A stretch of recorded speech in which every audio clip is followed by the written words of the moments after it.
Welcome to my podcast, Today's Dream, Tomorrow's Reality. My name is Vicki Poole. I'm a master transformational coach and hypnotist specializing in habit change.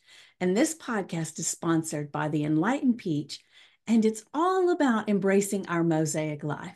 And some of you may ask, what is a mosaic life anyway?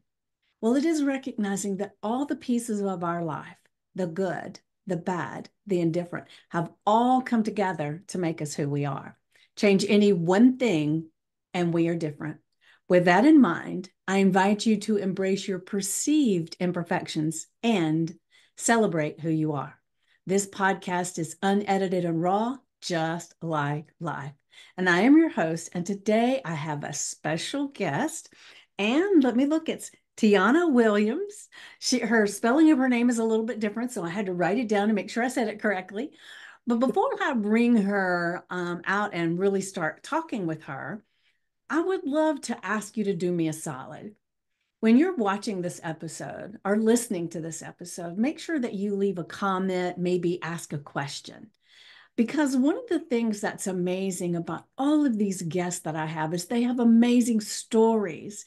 And the more I can help them get their story out, the better it is for them, for me, for humanity, right?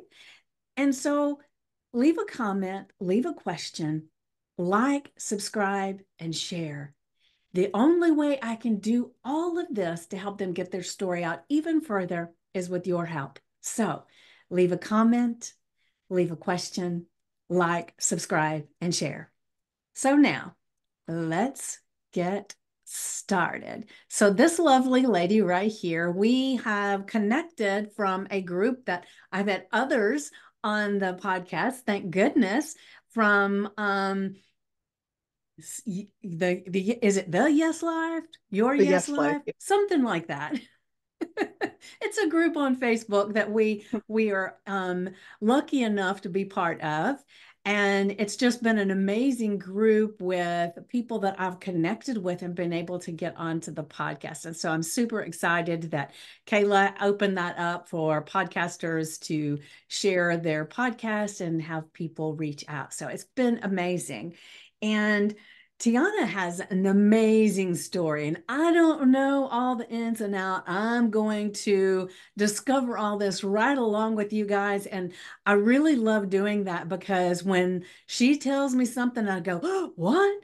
It is genuine, man, because I don't know anything. I'm going to be discovering right along with you. So if you don't mind, Tjianna, just give them a little tiny taste of who you are and then let's jump into getting to know you better. Absolutely love that. Thank you so much for having me. Um, so I live in Fond du Lac, Wisconsin. This is my hometown where I grew up, and I'm a single mom of a 4-year-old and 1-year-old. I also mentor and I volunteer in the local community, and I work in marketing and transitioning out of my current role in marketing right now. And gosh, my life has been such a journey. Really, the big emphasis in my life has been my mental health. I've dealt with mental health issues pretty much my entire life, but it really started taking a head in adolescence, as we often see, right? About 12 years old, I started going into mental institutions and inpatient treatment centers, and I was diagnosed with borderline personality disorder and bipolar, depression, anxiety, all that fun stuff. And in my journey with mental health, it's really just been like I was stuck in that identity that I'm just Hmm. this crazy person, right? And so that's Right. how I lived a lot of my life. And then I also had childhood trauma, sexual traumas in the midst of all of that. So I took on those identities and I made that my life. And it obviously was not very fulfilling for me. And I experienced a lot of suicidal ideation and multiple attempts. And 2024, I'm really excited now. 2024 marks the 10-year anniversary of a rebirth for me because in Ah, 2014, beautiful. um, I had 5 suicide attempts. After the fourth one, they decided to give me ECT, electroconvulsion therapy, or shock therapy if you're unfamiliar. And that really took away a lot of from me, my memory, my ability to walk. I used a cane to walk for quite a while because I would always fall over. I lost my apartment, my jobs, my car, just lost everything.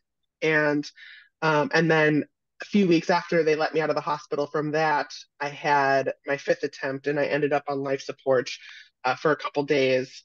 And I didn't have any, coming to Jesus moments, or angels talking to me while I was on life support at Darn all. it.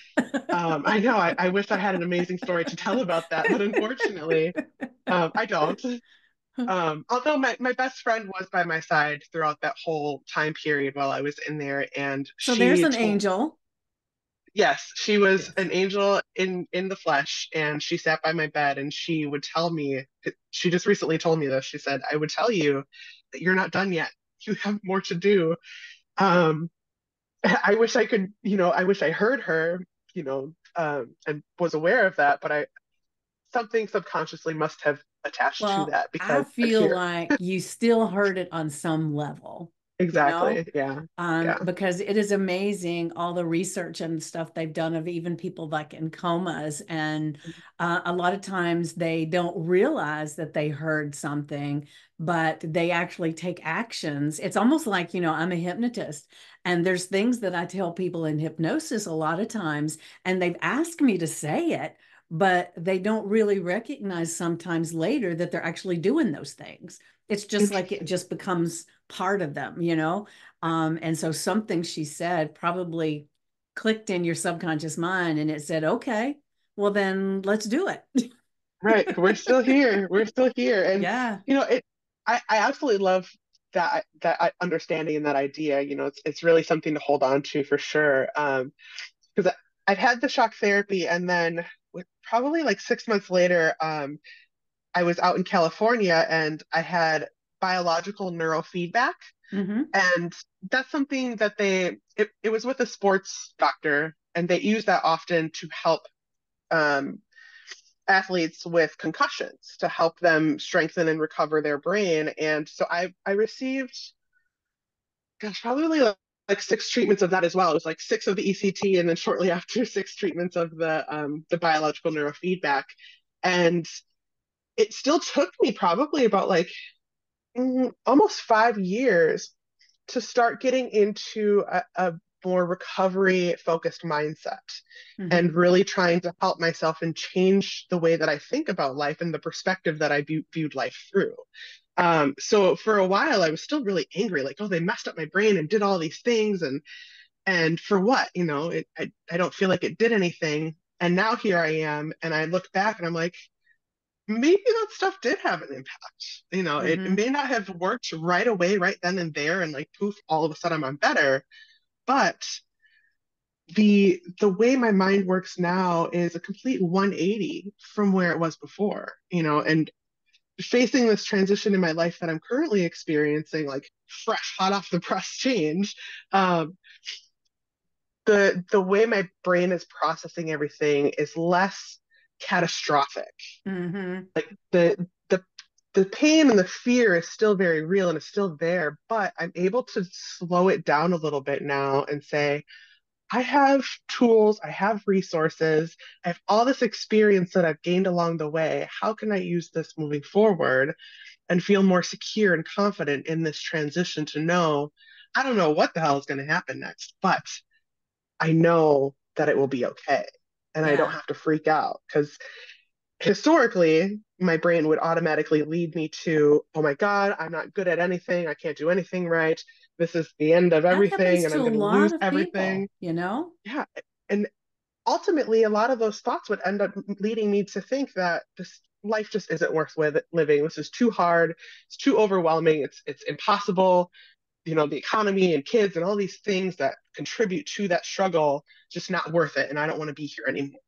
Yeah. And it would automatically lead me down that path, and I would probably be in a very dangerous place had I continued on that thought process. So Right, right. Well, um can I ask you a question? yeah, So, absolutely. and I know you said that you had started getting and going into institutions and things like that, but let's go back Hmm. further than that. Sure. So, when you were, what is the youngest memory that you have? The youngest memory I have is when I was 3 years old. Mm-hmm. Um, my parents were getting ready to go take a trip to Jamaica, and my grandparents had come out from Washington State to stay with the kids for the week, right? And So you I had just remember siblings, them. right? Yep, I have a older brother and sister that Mm-hmm. are we're each 2 years apart. Um, so I'm the baby, and we all have different dads too. My Okay. father raised them, so that's a contributing factor in everything of my life. But I remember sitting on my parents' suitcase, crying and screaming, not wanting them to leave. And that's the only part of a memory that I have, right? Mm-hmm. So I don't know if what kind of, you know, measures were taken to either comfort me or to get me to go away or whatever, but um, just that fear of feeling abandonment was very real in me, even though that wasn't what was happening. I had that Well, perception at such a as young a age, right? child, sometimes someone leaves for an hour, it feels like that. You know, Right, that's why yeah. kids scream and cry at the window because they think they're never coming back, you know? Yeah, it's that that kind of out of sight, out of mind type of Yeah, thought. I yeah, forget the technical term for it, the object permanence. There we go. yeah, yeah. Object permanence. And that's a time where that's developing, right? And Mm-hmm. I've always struggled with that object permanence. When I lose friends or a friend moved away out of town, even in middle school, it was like the end of the world. Yeah. And same thing in relationships and all that, which I think is what they led to the diagnosis, the borderline personality disorder, that So do perception you, of if you abandonment. go back, do you remember anything else like that gave you this feel of the when they walk out the door that they're never coming back other than this event? Not really. I think some social situations, maybe like Mm-hmm. I remember in like kindergarten, a kid broke my Aladdin tape that I brought to school for show and tell, and it was my favorite movie, and I was just heartbroken that he broke it. Again, no further extension of that memory, and then also like playing with my brother and sister, kind of stepping forward a few years when I could ride a bike and follow along with them, and they're playing, and if they were running too fast ahead of me, I would scream for them to slow down and wait for me, and I felt that like I was just being left behind and I wasn't Yeah. included and I was just pushed aside. And it was a very intense feeling, although it was inaccurate in reality, but what Yeah. I felt was just so real. Yeah. Yeah. Um, so lots of experiences like that. And even to like elementary schools, there's just like scattered moments of that similar situation where Mm-hmm. I'm not really being left behind, but that was my perception. Right. And that was how I understood it, or I wasn't being made fun of, but that's how I interpret it. I Right. was, for my seventh birthday, for example, my dad was telling my friend something silly about myself. Don't even remember what it was, but I was so hurt that he was telling them this, and I felt that he was just making fun of me. And I went and hid in the closet at my own birthday party and would not come out, and just sat in there and cried. And um, a lot of heavy feelings like that carried on very early in childhood for me. Yeah. Well, some kids especially are much more sensitive to a lot of this stuff than Yeah. others, you know. It's just a Mhm. difference in chemistry and personalities, right?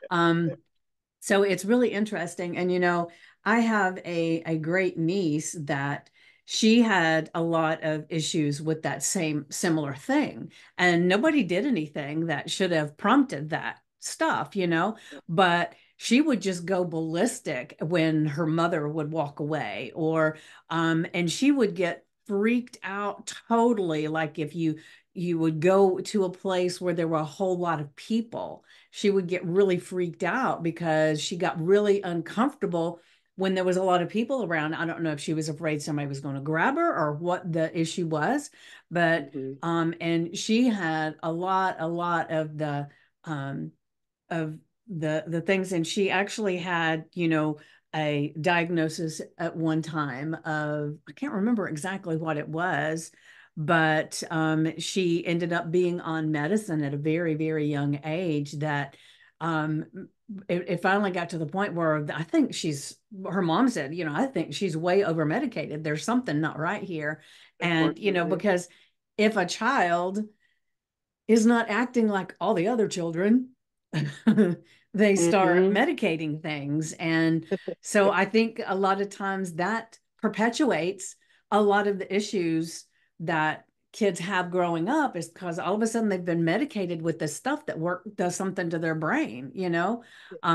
So, and I don't know that that's the case for you, but it just popped in my head, you know, that it's my niece has never, to my knowledge, you know, tried to commit suicide or anything like that. But she's struggled so much of her life with her mental health. Yeah, yeah. I wasn't really medicated and diagnosed or even really seen by a doctor for those types of things Mm-hmm. until I was in middle school, until about seventh grade, so 12 years old, I'd say. Um, but it's kind of funny because my daughter, she's 4 years old, 4.5, and she is very sensitive to a lot of that stuff too. And especially in social situations, if she feels like kids aren't wanting to play with her or not including her, like say, for example, they're in the middle of a game and she decides that, oh yeah, now I want to play. Can I play now? And they say, no, you have to wait.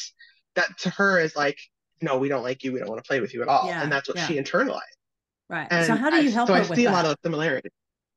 Whew, it is very challenging. I and, know. and But trying to there may keep it be in somebody that's perspective. listening or watching that says, you know, my daughter or my son does the same thing. What did Yeah. you do? I think the most important thing that I try to do with her, and she doesn't always receive what I'm trying to tell her, especially Mm-hmm. when she's in a heightened moment. You know, it's always hard Right, to talk to somebody when they're in that expression. Um, but I sit with her when I can recognize that it's a genuine hurt. You know, like we have moments that she's having temper tantrums, and I'm just like, I gotta walk away. This doesn't make any sense to me. I can't do anything. But if I see her being hurt in a social situation because friends aren't wanting to play with her or she's not getting exactly what she wants when she wants it, I have to sit with her and I just hold her for a minute and just to let her know that she's not right, and just try to share that space with her the best that I can. Um, and when I'm able to talk to her, I try to let her know that, you know, you're still loved. You have a lot of friends around you. And I try to name people that love playing with her and interacting with her. And I, if I can, I'll try to redirect her to something else that we can do too. If we're in the moment and kind of calm down a little bit, like, hey, let's go do this instead, or try to find another friend for her to play with and say, hey, can she play with you? And I try to encourage her to ask and use her words and say, can I play with you? Can I play the next turn? And I try to explain the turn taking and how games work. And it's it You takes a said lot of she's patience, four, and you have right? yeah, so you have to kind of explain things in like very small pieces that she could possibly understand. But I think the most helpful part is saying, having her ask in a certain way, say to teach her like using your words to ask for exactly what you want, or say, can I have the next turn? Can I play with you next time?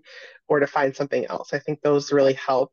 But at the core of it, letting her know that she's not alone in that moment is the biggest thing. And it can be Mm-hmm. really hard when she's screaming and crying and just won't stop. And I get triggered with the auditory Yeah. overwhelm and just my own triggers in general that I have to try and set aside in the moment for her. And I'm not always perfect with this. It's very challenging sometimes, but I have to be None of more us and are more aware of perfect. it. You know, it's a practice, and you have to Yeah. become aware of it. And in the moments that you're not aware of it and you don't handle it perfectly, if I do something to the contrary and negative and I just tell her to get over it or, you know, just go somewhere else and cry, I have to come back to her and I apologize and say, like, hey, that wasn't really nice of me to say.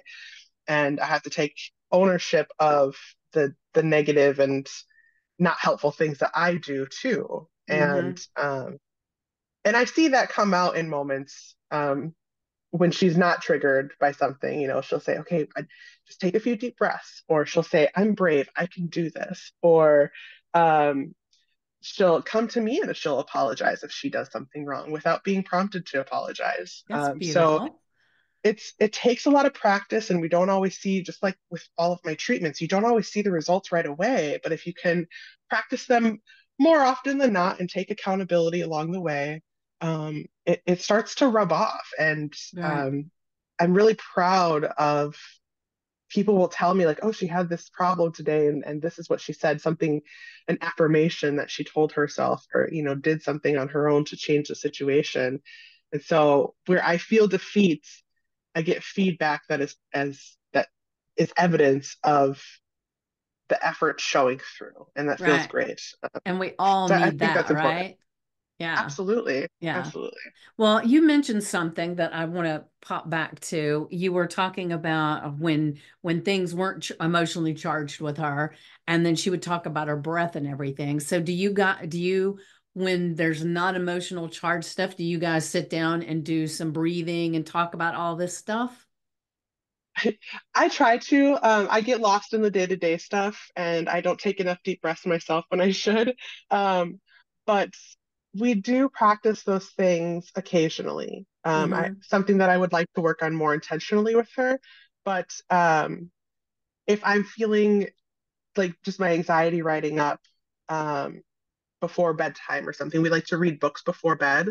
And before we start the book, I'll say, okay, let's take a few deep breaths so that we can calm our bodies down. She gets really hyperactive at the end of night. And so we'll take 3 deep breaths, and that really helps. Or I'll have her like trace up and down on my finger. I forget the name of it, but she'll Mm-hmm.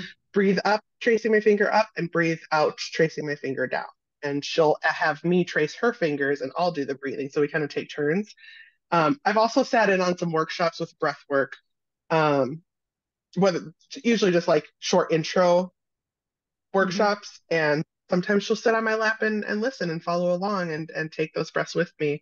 Um, so I do try to expose her to those types of self-soothing modalities, and sometimes she uses them, and sometimes if I tell her to take a deep breath when she's in the moment, she will push me away and tell me she doesn't want to breathe, and get mad that I'm even suggesting it to her sometimes. And then there's other times where it does work, but um, it's kind of the idea that I have to teach her all of the tools, as many as I can, so that when we're in a moment, we can pull out tools as we need them, Right. and we can keep trying what works. And I think that's important for everybody of all ages to have a toolbox full of things that if you use something and it's not working in that moment, okay, I can go to the next thing. And I have then I can compile a list of things that I know will work for me that I can still, interchange and use in different situations depending on what my need is and how I respond to the tool that I'm using. Um, so I try to teach her that, and the more I can build my tools up, the more I can help her. So I continue to focus on that for myself, especially. And as I implement those things, she picks them up along the way too. Yeah, because as you demonstrate the use of them in everyday life, even if you're not involving her, she starts seeing that's a model of how to do things. Yeah, Yeah. because she picks up the negative things that I do too. If I'm frustrated at something and I'm throwing something across the room, or even if I'm not mad at something, but I'm throwing dirty clothes across the room into the pile of clothes instead of walking them over and setting them down. She'll Yeah. do that too. She'll just go Yeah. in there and throw it and not think twice about it. Or she'll throw dishes into the sink, not for any negative reason, but just because that's what she sees. Right. Right. They're watching absolutely everything that we And they're do, mimicking good and bad. Yeah. because it's funny when I was a kid, my father, he chewed tobacco, okay? And so my sister, who was 2 years older than I am, I don't know, I was probably like four, maybe something like that. Maybe, I don't know. But anyway, he would sometimes go out on the front porch and he'd be talking to somebody or whatever. And instead of having his little cup, and I know this is a nasty habit, but it's one he had, right? And instead of Hmm. spitting into a cup like some people do, he would spit off the side of the porch.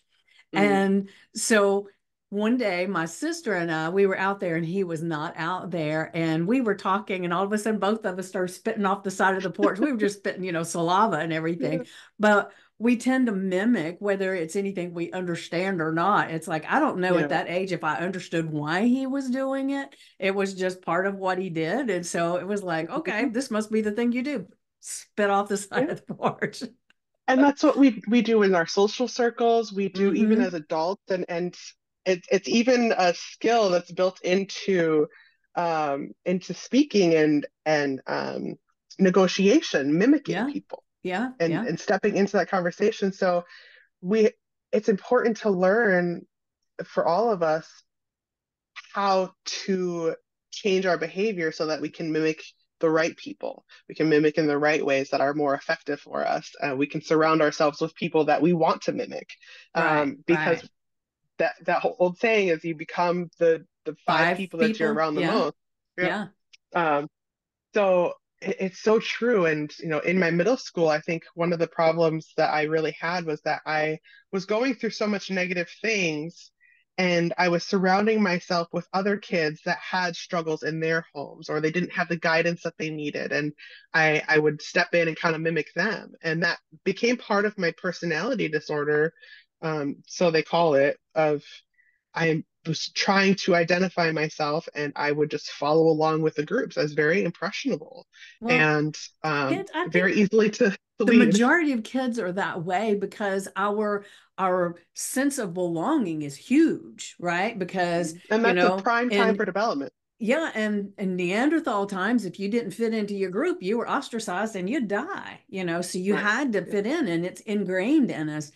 And it Yeah. becomes a really big deal about, that's why it's so hard when even if you're in a place that's uncomfortable as crap, it's really hard to step out of that comfort zone. For one thing, you're stepping outside of your normal arena of people that even if everybody's miserable, it still feels comfortable in the fact that we're all the same.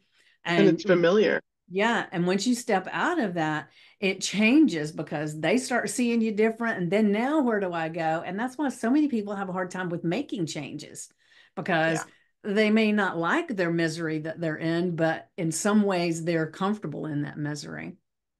Yeah. One of the things that I've learned in life is that there's comfort in chaos, Mm-hmm. for sure. And in all of the situations that I put myself in, it was easy to blame other people of saying, "Oh, it was their fault and they made me do this," and all that. But really, is I was making a choice, whether I was aware of it or not, to follow a certain path, and follow certain people, because it just became familiar to me. It became what I knew. It became my identity.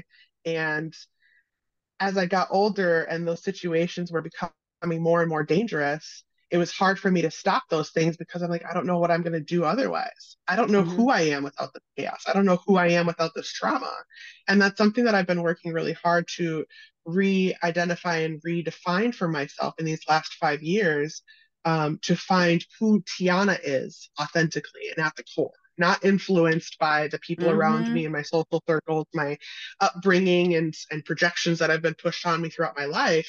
Who is Tjianna? Who am I without the trauma?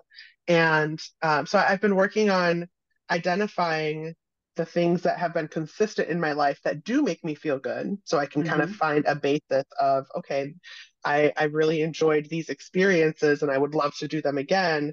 This is something that I can continue to try and build on in my life and follow that through.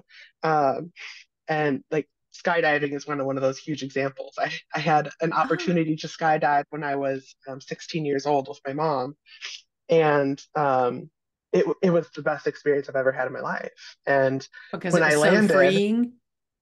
it was freeing. It was the adrenaline rush. It was just the confidence in doing something I've never done before. I was scared to do, and just allowing myself that like free weight to fall. Like it just felt that everything and nothingness all in the same moment. Mm-hmm. Um, and the view is beautiful as well.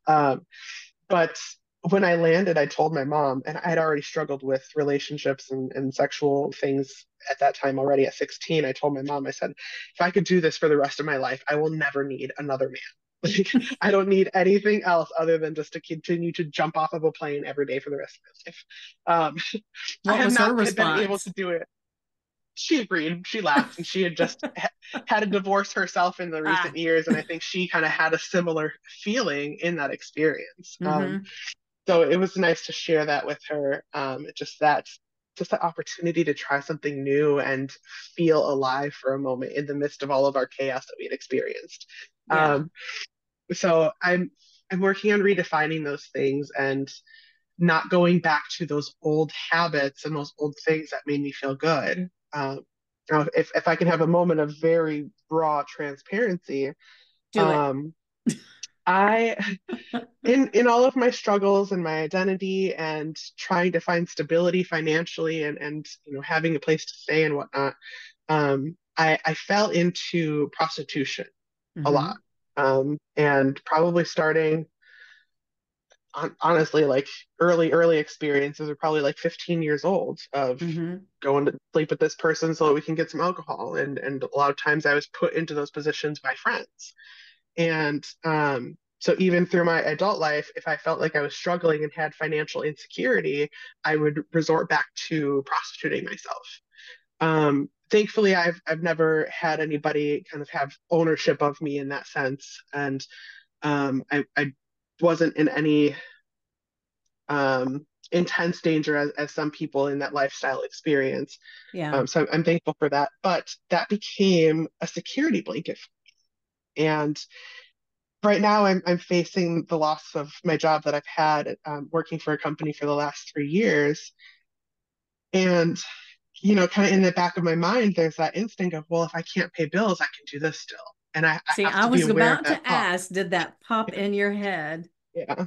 Yeah. Yeah. It's come up in my head and it's been a thought, just kind of one of those automatic negative thoughts and those intrusive thoughts that we experience based So what on do you say our to life. yourself instead? And what helps you to not act on that? I know this is a new spot Yeah. you're in, so it's Right. like, I don't know if I'm going to act on it or not, but, Right. what can you say to yourself right now that will keep you from going there? So actually, something that I'm developing, and I presented on this a couple weeks ago, is a method of cognitive reframing that I use Mm-hmm. to help walk me through these things. Because I have to be very aware of what's happening in my brain. Otherwise, it'll lead me down a path that I don't want to go. But Yes. it's called Two Truths and a Lie is the focus of the method, Two Truths and a Lie, and it uses the Sigmund Freud's theory of personality of the id, ego, and superego, right? Mm-hmm. And so I kind of make a Venn diagram with each of those three pieces. And on the id part, I would write all of my fears or like all of the negative thoughts and self-defeating thoughts that I come up with. And I really start out with first just writing out all of my negative thoughts, and then I'll come out and kind of categorize them in these three areas, right? So negative thoughts and self-defeating thoughts will go in the id.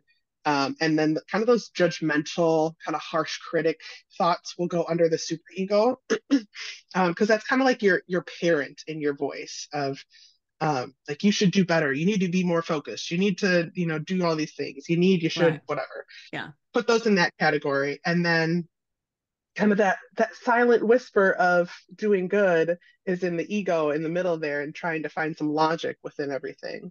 And I write down some of those choices of like, well, you have a lot of resources in your back pocket. You're still a good person. This doesn't define you. I'll take all of those things, right? So I got all of those thoughts written out in that Venn diagram. And then I come through and I kind of try to rewrite those. And oftentimes we hear about rewriting our negative thoughts, right? I rewrite all three of these. Mm-hmm. And in rewriting them, I have this 5 embodiments of transformation, and that is willingness, accountability, authenticity, grace, and action. Mm-hmm. And I look at my life and my thoughts through that lens of WAGA is the acronym for that. And I write down in the id just those actual fears because the id is trying to protect you. That's your Right. survivalist instinct. And we're writing out, I'm scared. I'm scared I'm not going to have money. I'm scared I'm going to lose my home. I am feeling defeated. And just write down those actual true fears and negative thoughts that like they're true and they exist. But to say that, oh, I'm going to be homeless, I'm going to lose everything that I have, my kids are going to be taken away from me, those things aren't real, but the Right. feeling that I have is real. So I have Right. to acknowledge that truth within all of those lies. Well, it's one thing to Um, say I am and one thing to say I feel. yeah, absolutely. Because Yeah. I'm not becoming that identity of that Right. feeling. I just have a feeling, right? Right. Um, so yeah, I'm taking those all of those fears that are coming up in my head, and I'm seeing them for what they are rather than the inflated panic and destruction and just worst case scenario of everything. And then for the super ego and all of those parenting things, you shoulda, coulda, woulda, you need to get your life together and you need to be better. You need to be more, all of these things that I need to be doing that I'm not doing and I'm just beating myself up about. They're all true. Like, yeah, sure, I could be more self-disciplined. I could have a little bit more structure in our day-to-day routines. So I'm writing out the truth in those things to say, instead of you need to do better and you're lazy and all these things. I am not as focused as I need to be right now. I am distracted by whatever. I There are actions that I can take to make this better, just kind of working through still parenting myself, but in a healthier, gentler way. Right. Because, my kids, they act up and they have their emotions, and I'm not going to say, you're just being a brat, you're stubborn, you're seeking connection right now. You want this to happen, and this isn't happening right now. What can we do about that? Right. So I'm gentle parenting myself through this, Mm-hmm. rewriting my thoughts of my super ego. And then in the ego, I'm taking both sides of those things, the fears, the parenting and the guidance that's trying to develop in my brain, and I'm rewriting those into my consciousness to say, okay, I'm feeling really scared right now because I'm afraid I'm not going to be able to pay my bills. And I'm afraid that I'm going to have to take a job that's not going to allow me to be present with my kids anymore. So I'm going to take the fear base, bring that into the ego, and I'm going to look at the subconscious and say, kind of identifying the actions or the opportunities that I have to bring them into focus and say, I have a meeting on Wednesday with a life coach already that I had already scheduled before this even happened, to talk about opportunities for my career development. I have a meeting already on Friday that I had already set up last week with a marketing agency to take on clients on a commission basis.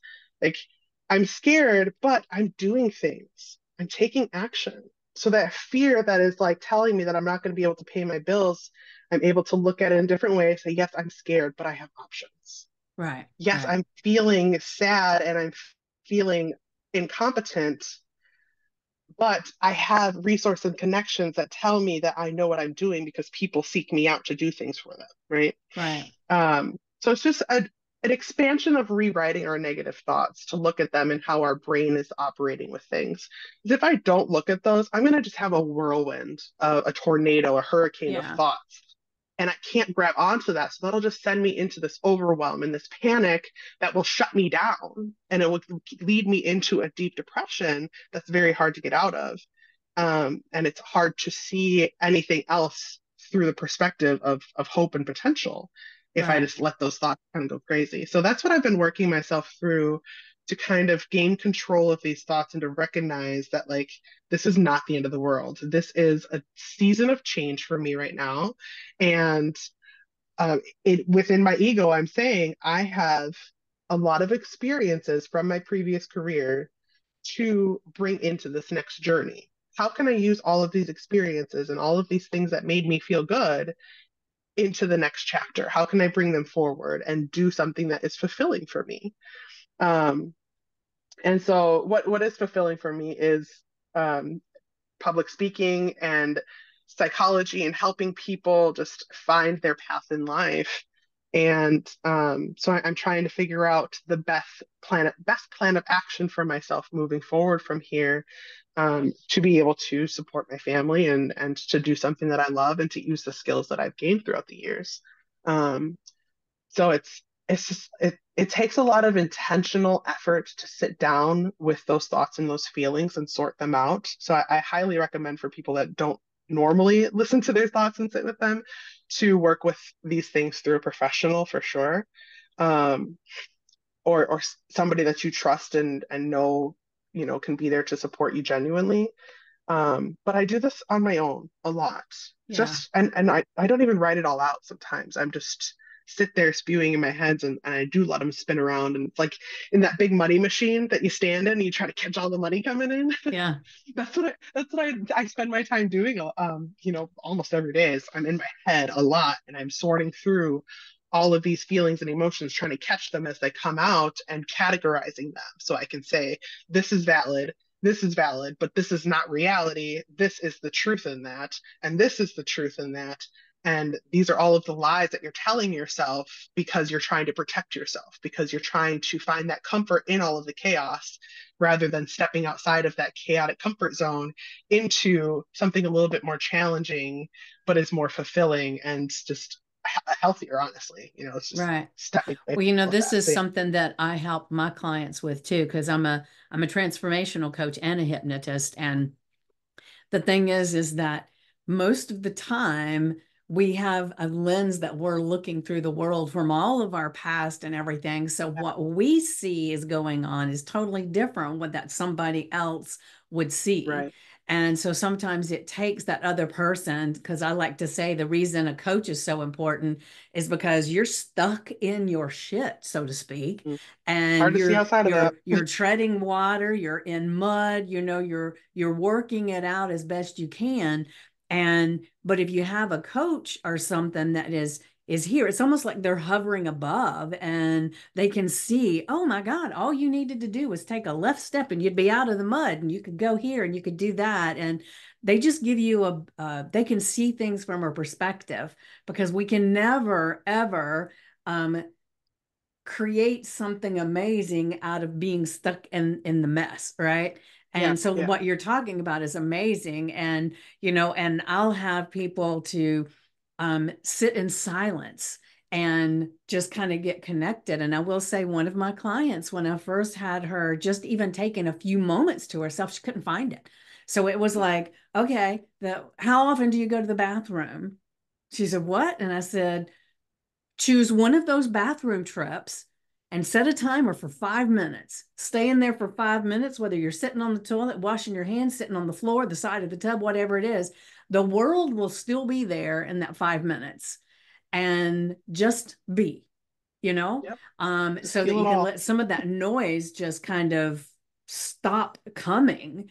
Yeah, And in the beginning, she had a hard time with the 5 minutes. It really did, because in the beginning we had to say, well, even let's try 1 minute is three. hard. Let's try three.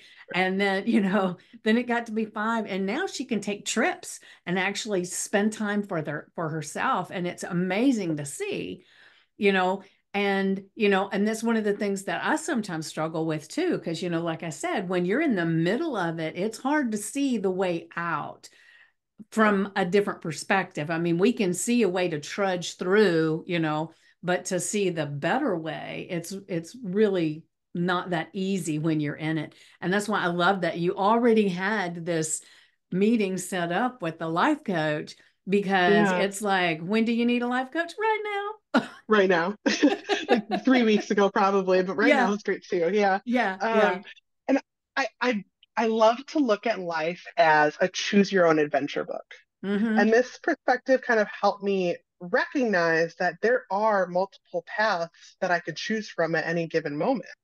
And I used to read those books when I was a kid and try to flip forward to the head ahead and like choose my path and try to predict and manipulate the outcome of it, how that book was going to end. And it never really ended how I wanted it to, because it was still going to end the way it was going to end, really. Right. Um, but that's how life is. At every page you turn, there's choices. You have at least three options of places that you can go and paths that you can choose to walk down. And the two truths and a lie, walking through those steps helps me lay out those paths for myself, and Mm-hmm. so that I can clearly see that, like, oh, if I keep following these set of thoughts, I'm going to go down a much darker path and a much rockier path, and the terrain Right. is going to be much more challenging. But if I can choose to walk down this path of changed perception, then I have more opportunities here and a better outlook.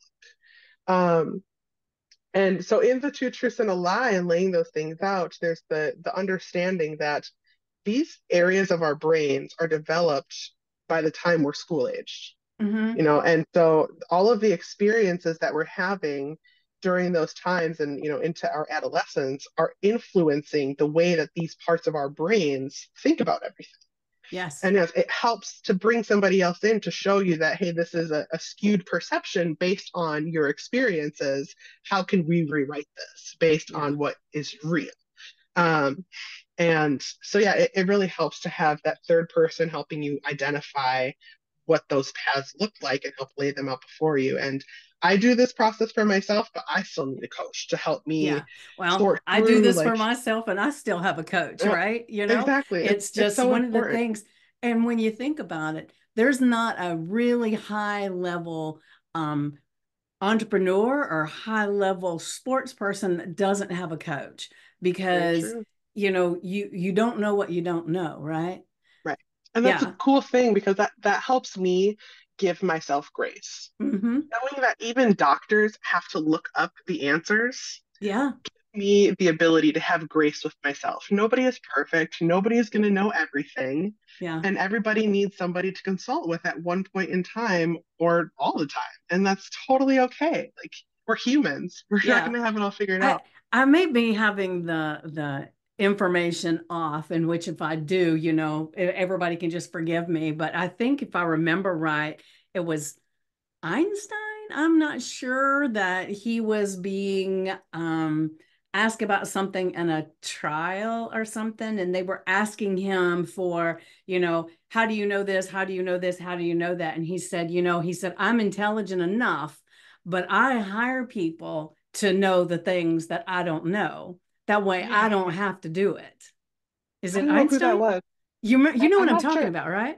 I do, and I've also heard a similar situation where an expert going through all these things, and they're like, "Well, how do you know?" And I'm intelligent enough to know that I don't know, but Yeah, I'm also yeah. intelligent enough to know to gather the data Yeah, to to know something. surround yourself with people who do know, right? Yeah, And exactly, exactly. one of the things that you had said was about the writing your story and everything. And one of the things I've shared with my Facebook group that I have is that this month, we're looking at our life as a game, so we can pick the players, we can pick all the thing, or it's a fantasy novel and we're getting to choose what it is. But it brings me to one of the books that I really love. It's Florence Scovel Shinn. Are you familiar with her? It's Mm. called The Game of Life and How to Play It. Um, Oh, she's I got like that. she's got several books. I mean, they're very old books, but it is amazing to read. So it's kind of dated in some of the examples that she gives.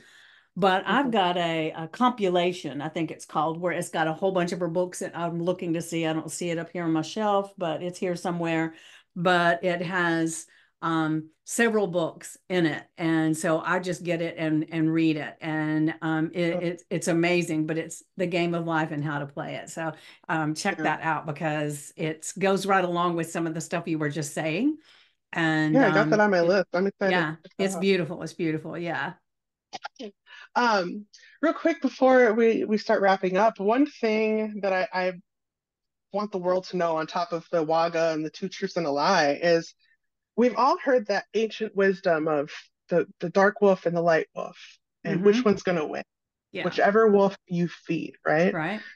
Um, I want to expand that idea a little bit. Okay. And I feel like a missing part in that is we may not be able to starve out the dark wolf, because usually Hmm. that's the one that we don't want to rear its head, right? We're not going to be able to starve that wolf out all the time. So, you know how police canine dogs, they're trained, they have inherently dangerous traits about them, um, but they're trained to be able to use those at the right time, when the moment Hmm. is right, when the moment calls for it, and they're trained to use it at different levels of intensity, right? And they're trained to be aware of that. And the owner, the Handler. handler, is trained to be aware of all of those things and to be aware of their signals of when they're going to go too far or when they need to be pulled back. And I feel like we need to become our own handlers. So kind of same thing with the id and the ego and the super ego, right? The dark wolf is trying to protect us and it's in survival mode and inherent um, beast mode, right? And the Hmm. other side is trying to do good for us and trying to lead us down the right path. And the handler in the middle is the one that is responsible for making the choice and for training the two to collaborate so that they can know when and where to step in and use their strengths, right? Mm-hmm. So it's up to the responsibility of the ego of the master and the trainer and the handler is to become consciously aware of where those two sides of you are at so that you can bring them together and collaborate more effectively to be able to use those instinctual parts of you effectively in your life and make choices that are more appropriate for the situation and lead all parts of you together down the right path, right? Right. um, I love I love that idea of becoming Yeah. the master of those two sides rather than trying to starve out the other one. Like they can both have their opinions and that both sides of them are valid, but we have to be able to bring them back in and say, okay, peanut gallery, I hear your thoughts. This is the interpretation that is healthiest, and this is the direction that we're going to move in to support those things and to take care of those needs that you're seeking, right? Yeah. So And in the don't try to hypnosis, we solve. call that parts work. Yeah, exactly, exactly. Yeah. So don't try to starve out either side of it. You have to Right. learn how to make those sides collaborate and come together and use those strengths appropriately. So, Yeah. um, And you know what that makes me think is that I've had hypnosis clients before that said, I want you to take that memory and get rid of it, this dark memory or whatever. And I'd say, well, no, no, no, no, we don't, that's not what we do. We take the emotional charge out of it and we keep the lesson, we keep the memory of it, but it no longer sends you down this rabbit hole of stress and anxiety and fear because it was there for a reason. All the things that happen in our life, no matter how bad they are, they were there for something. And if um, nothing else, but to make us the smart individual that we are right here, right now, right? You right. can Yep. you can attest to that, right? Yep. And Yep. it's amazing when you can begin to see all the things that have happened in your life that weren't good, weren't pleasant, were even horrific, and start seeing the value in the growth. Like, I talk about the mosaic life, and it's all those pieces that make us who we are right this minute.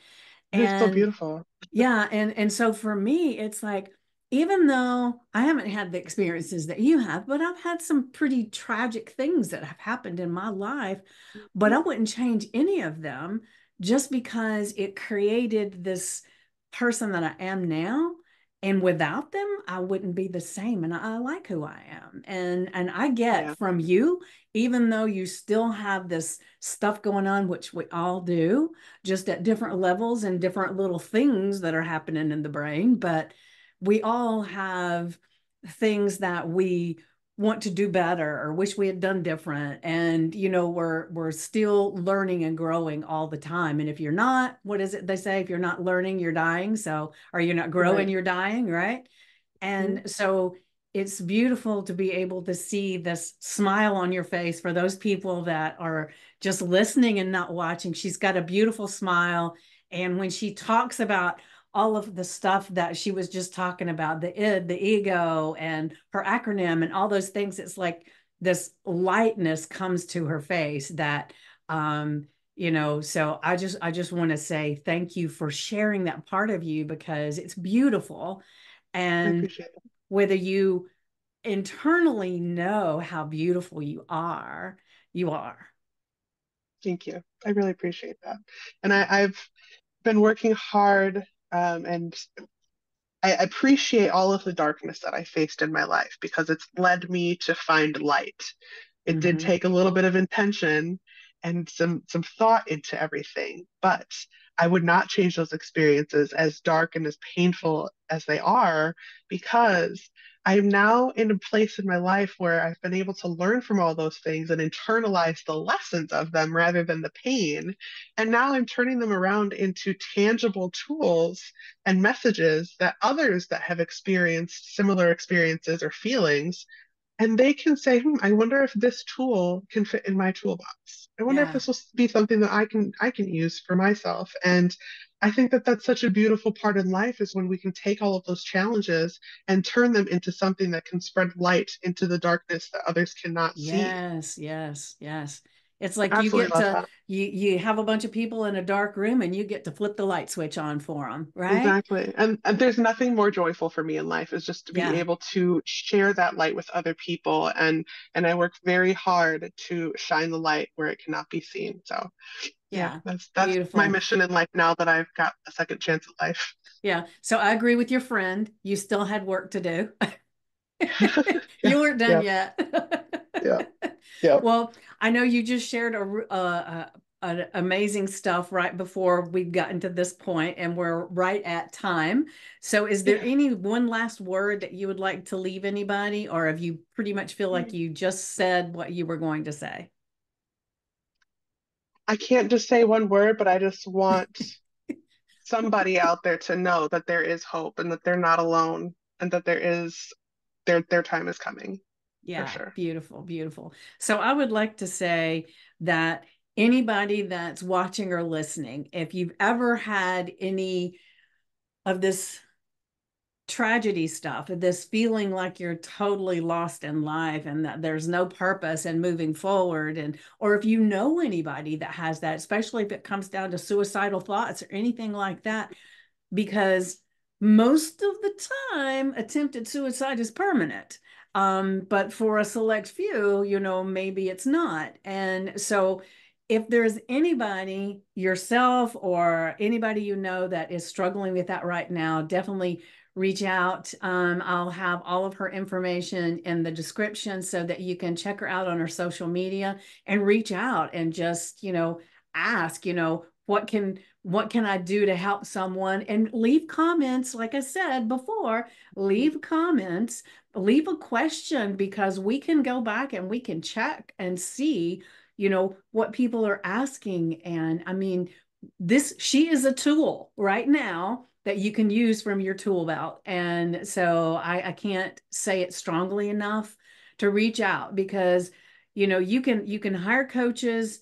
I'm a hypnotist, but my specialty is not trauma like what she has. There's different specialties for everybody, and she's speaking from experience, and so she can really help you in a way that just a person that studied it doesn't have Right. the ability to do. And so Yeah, I just want everybody to know that the best coach for you when it comes to something like this is someone that has gone through it and come out on the bright side of life, right? absolutely, absolutely. I'm here and um you'll share my Facebook and stuff, but my page is called Transforming Truth. Please feel free to reach out to me. Or even just share your story with me. I would love to hear it and validate you and just be here to support you on your journey just as much. So I'm really Beautiful. thankful for this opportunity and thank you to all the listeners. And if you did get something out of this today, please share in the comments and let us know what that was. We'd love to hear from you. Yeah, beautiful, beautiful.